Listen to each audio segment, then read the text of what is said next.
Well, howdy, nearly senior citizen here. Greetings, boys, girls, and all of our non-binary friends, and welcome to this, a brand new day wherein I'm having to start this over all over again. I was 5 minutes into it.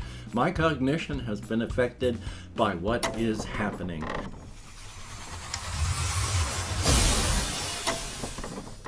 In my body, and I'm going to talk about that very soon, because I'm not going to be going through my normal, hey, look at the Patreon, look at the PayPal, look at the Amazon wishlist link, look at my post office box thing and all that, because I just want to kind of quickly get into it. Some of the stuff I first want to talk about, I mentioned my cognition.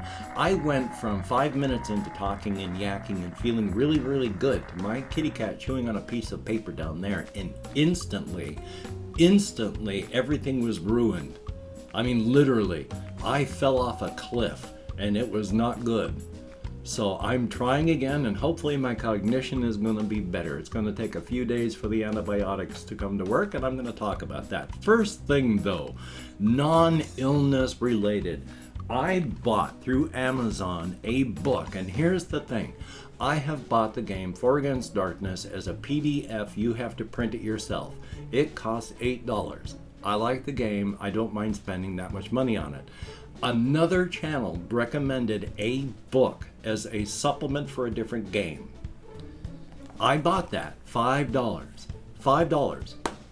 Look at this book. It is a physical book. It is dense with text. It is filled. It is a full RPG for many people, and it is 140 some odd pages. $5. It has easily 5 times as much stuff inside of it as the game For Against Darkness, which costs twice as much. And you have to spend a lot of money buying supplements to get more out of the game For Against Darkness. It gets expensive fast. That part still pisses me off. But I've gotten that book as a supplement for something else for less than $5. And there is a YouTube channel where this guy, Mike Lambeau, I bought this book as well because they are not expensive. This is a board game in a box, in a book. This guy self-publishes and sells on Amazon. There's all the rules and then all the maps, and then you don't have to print out counters. You can use whatever you would like, although at the end of the book, there are counters provided that you can photocopy, cut out however you want. And it's got all of the artificial intelligence for everything that you need to do, your map, the AI for how the good guys and all that work, and they're pretty cool. He just started this year publishing, and he's got like 11 of these out. They're pretty cool. Hopefully I've got links in the video description. Now, I do have cellulitis, as I think I've said a few times.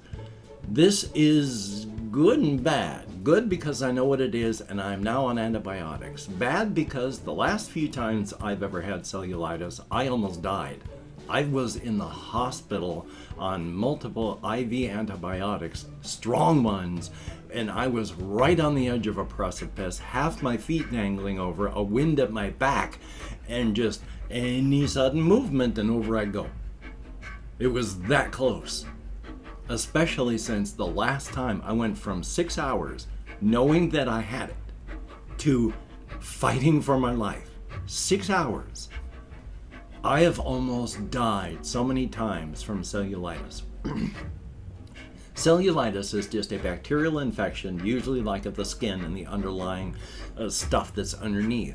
My muscle in my leg is affected because the entirety of one of my muscles, from my ankle almost to my knee, hurts, as well as just where the skin is. Now, the thing about that part of the infection is my skin is no longer really super painful to the touch. It is not warm at all. I mean, it's warm because I'm made out of meat, but it's not extra warm from inflammation. It's extremely red. It is very swollen. And it hurts like the devil. I have mentioned just moments ago, I in the past have gone from 6 hours from realizing I had it to fighting for my life. I had cellulitis in my leg for a week before I went to get help, and it was only an annoyance because it hurt. I am scared because I was getting cellulitis a lot and I thought it was going to kill me. It was once or twice a year for a while.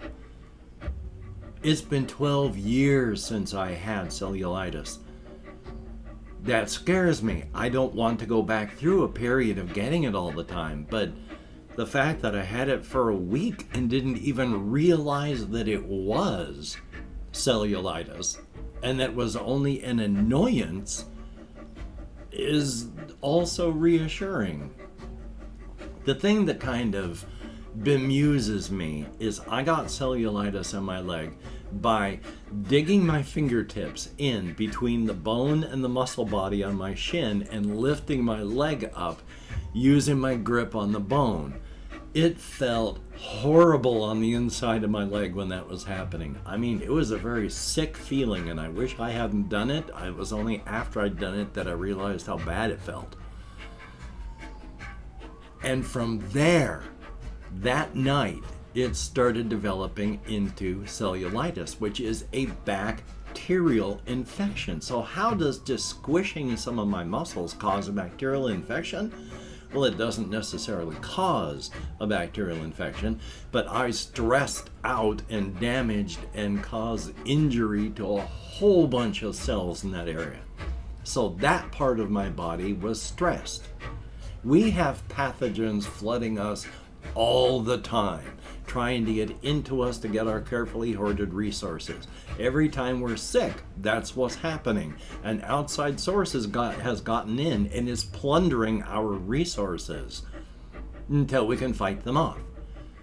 So something was either in me and floating in there and then got wedged into the injured part and found a happy place to grow, or just, there's holes, micro tears in skin everywhere. All I needed was a micro tear from, say, digging my fingers into the skin and stressing that whole area out as I lifted up. All I needed was some micro tears and the pathogen to get in. So yeah, I have gone from 12 years and back where I have multiple times almost died, especially since I've mentioned that because it's a bacterial infection and because it's so generalized, you can quickly go septic. And going septic is when, instead of your infection being local, it starts dumping all the garbage into your blood. And then your blood pumps it throughout your entire body. And that's not good. Back when I kept getting septicemia, going septic, there was about a 30% chance that you were going to survive going septic. I went septic multiple times over the years because of my cellulitis. I am, in that fashion, lucky to be alive. Going septic, I should have died. The number of times that I had this stuff where I was fighting for my life, I probably should have died. So yeah, it is terrifying to me that I have cellulitis. My leg hurts bad today, and it takes a couple days for the antibiotics to work, so it's going to get better. Finally. It just is no fun right now, and it is affecting my cognition, and it affects a whole bunch of things. I am tired more often. That's why this last week I've been sleeping in an hour. I have been just exhausted. Yesterday, the full thing that happened, I did my vlogging. And then I got things together here, and then I walked up to the hospital. Except I wanted to make sure that I had some stuff to entertain myself.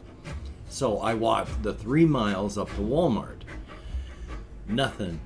They don't have anything to keep an older man with ADHD entertained. So I walked from there to the cannabis store. I bought a bottle of a soda drink with 100 milligrams of THC in it, an edible, and I bought a set of 2 joints, oil infused. The things about edibles is Here in Washington State, at the very least, a serving of THC is 10 milligrams. So if you buy something that has 100 milligrams in it, that's 10 servings. You can't really get anything more than 100 milligrams in a package. You have to buy several of them if you want more than that. They recommend you drink 1 ounce of it as one serving. Lots of people get really fried from edibles because, different from smoking, when you eat or drink an edible, your liver breaks down the THC and it takes time to do so. The thing about your liver, it breaks things down. It takes a big molecule, breaks it down into a bunch of smaller molecules, and then it just keeps breaking down those molecules until you've got nothing left, or it's just like water and other waste products. In the case of THC, when your liver breaks it down into X number of metabolites, each of those metabolites is more powerful by up to 11 times the THC that they were a part of. So if you take 10 milligrams of an edible, your liver can make it the effect of eating something 10 times that amount. I just hammered that bottle of 100 milligrams THC.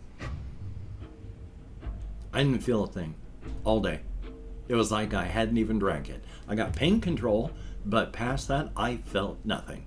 I smoked one of my oil-infused joints on the way and felt nothing but pain control. The only time I ever really feel anything is if my housemates give me oil concentrate dabs of very high quality, very high THC concentrate.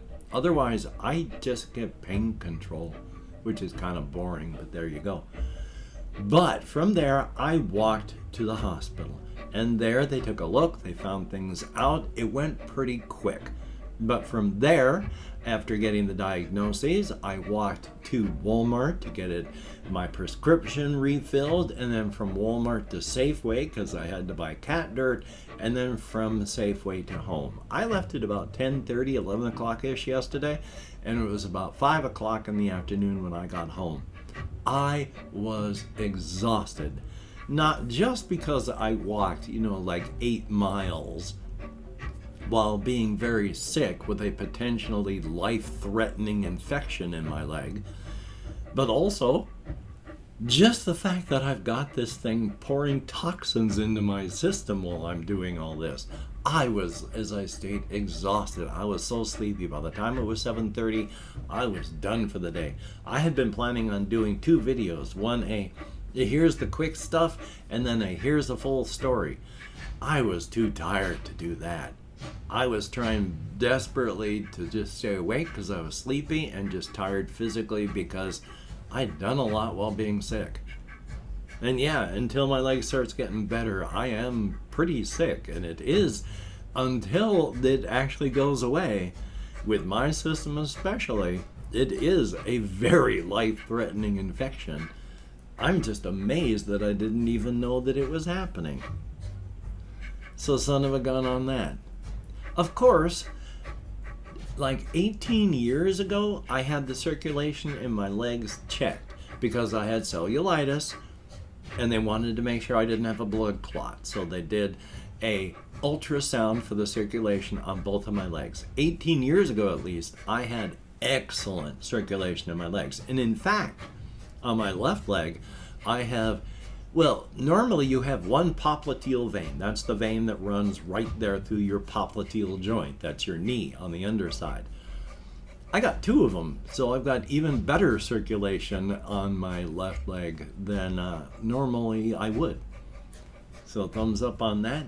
But 18 years ago, I was doing okay. I don't know what my circulation's like now. I've never really had any issues. But, so I have no heat, no extra swelling, no extra pain. There is nothing to show that it's a blood clot. Primarily, if you're going to have a blood clot, the pain is in the back of the leg, and the swelling and all of the nasty stuff happening you see back there. This is all happening on the front where the shin is. So thumbs up on that. But past that, I've just been surviving, and that is pretty much the story of what happened yesterday. why I've been finding it so difficult to think, why I've been finding it so hard just to stay awake, why I've been finding it so hard to do things this past week. The other times I have low motivation and all that, I don't have explanations for, but at least this week I know what's happening here. So I really didn't think about anything creative yesterday because I was worried in the morning, and then I spent the rest of the day until 5 o'clock dealing with my leg. And it's not easy walking in Shelton right now. In southern Shelton, it's okay unless it gets cold and freezing, and then you got to be careful you don't fall and slide down a hill. In downtown Shelton, it's fine. Even if it's icy, if you're careful, you'll be okay. In northern Shelton, that is where, to clear the main road, they just threw all of the snow onto the sidewalk. The sidewalk is generally about this deep in icy snow, so you're not walking on any kind of level surface. You're walking on mountainous, rocky ice. So that was fun. Yay. So past that's all I've been doing. I've been existing, and I've been trying to exist. I did actually do a little bit of Note Quest Extended World last night for about a half hour or so. I took my one character who has a vampiric machete which heals 1 hit point every time you use it, and I was out exploring the overworld. I didn't find anything but at the very end of Human City, so my overworld map has expanded while I haven't really had any adventure going on.